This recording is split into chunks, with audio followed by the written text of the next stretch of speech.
Hello everyone. Welcome back to tasty treats by Roja. ఇంట్లో ఉన్న వాటితోనే ఐస్ క్రీమ్ ఎప్పుడైనా చేసి చూసారా? ఏంటి చేయలేదా? అయితే ఈ వీడియో చూసాక తప్పకుండా ట్రై చేయండి. ఇందులో యూస్ చేసేవన్నీ ఇంట్లో మాక్సిమం ఉంటాయి. అండ్ అలాగే ఐస్ క్రీమ్ కి బ్లెండర్ ఎక్కువగా యూస్ చేస్తారు. నేను బ్లెండర్ కూడా యూస్ చేయకుండా మిక్సర్ జార్ లోనే చేసి చూపిస్తాను. ఎక్కువ రిస్క్ లేకుండా సింపుల్ గా ఇలా చేసి చూడండి. చాలా బాగుంటుంది. వీడియోని స్కిప్ చేయకుండా ఎండ్ వరకు చూడండి. మీకు ఓ విషయం చెప్తాను. ఐస్ క్రీమ్ చేయడానికి ఫుల్ క్రీమ్ పాలు అయితేనే బాగా వస్తుంది. లో ఫ్యాట్ పాలు అసలు యూస్ చేయొద్దు. ఫుల్ ఫ్యాట్ పాలు మాత్రమే యూస్ చేయాలి. ముందు పాలుని మరిగించుకోవాలి. నేను 1/2 లీటర్ పాలు తీసుకున్నాను. ప్యాన్ లో పాలు వేసుకోవాలి.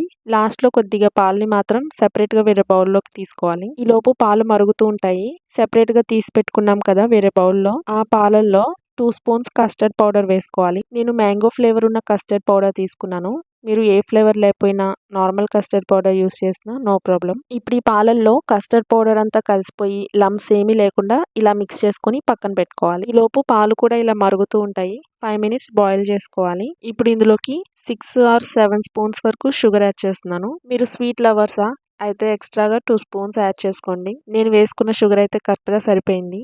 షుగర్ వేసుకున్నాక ఇంకో 2 మినిట్స్ బాయిల్ చేసుకుని ఇప్పుడు ఇందులోకి మిక్స్ చేసి పెట్టుకున్న కస్టర్డ్ పౌడర్ మిల్క్ ని యాడ్ చేసుకోవాలి. ఇలా వేసుకుంటూ మిక్స్ చేసుకుంటూ ఉండాలి. అప్పుడే లమ్స్ లేకుండా మొత్తం కలిసిపోతుంది. కస్టర్డ్ పౌడర్ వేసుకున్న 2 మినిట్స్కే పాలు చిక్కగా అయిపోతాయి. ఈ పాలు చిక్కపడేంత వరకు గరిటితో కలుపుకుంటూనే ఉండాలి, లేకపోతే లమ్స్ ఫామ్ అయిపోతాయి. చూసారు కదా, 2 మినిట్స్ లోనే పాలు ఇలా చిక్కగా రెడీ అయిపోతాయి. ఫ్లేవర్ ఏమి లేని కస్టర్డ్ పౌడర్ యూస్ చేస్తే గనక ఫ్యూ డ్రాప్స్ వెనీలా ఎసెన్స్ వేసుకోవాలి. ఇప్పుడు స్టవ్ ఆఫ్ చేసి పక్కన పెట్టుకొని కంప్లీట్ గా కూల్ అయ్యేంత వరకు వెయిట్ చేయాలి.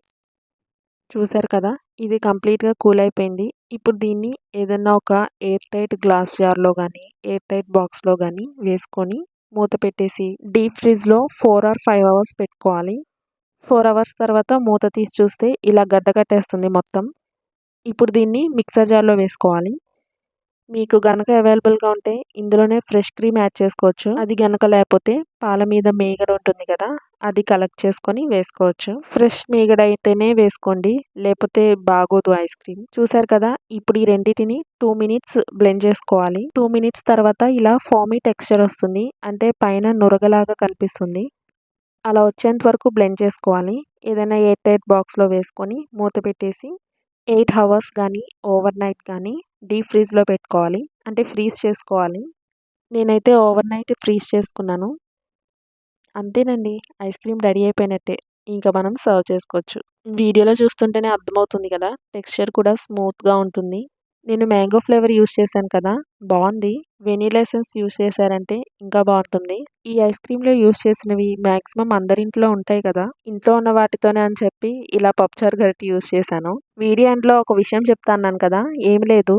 ఇలాంటి గరిటె యూస్ చేస్తే కనుక ఫస్ట్ దీన్ని వాటర్లో డిప్ చేసి తర్వాత ఐస్ క్రీమ్ని స్కూప్ చేయాలి. మీకు ఇష్టం ఉంటే దీని మీద టూటీ ఫ్రూటీ కూడా వేసుకొని సర్వ్ చేసుకోవచ్చు. నేను బాదం పౌడర్ యూస్ చేస్తున్నాను. ఇంతకీ వీడియో నచ్చిందా మీకు? నచ్చితే కనుక లైక్ చేసి షేర్ చేయండి. సబ్స్క్రైబ్ చేసుకోవడం మాత్రం మర్చిపోకండి. Thanks for watching. Bye bye.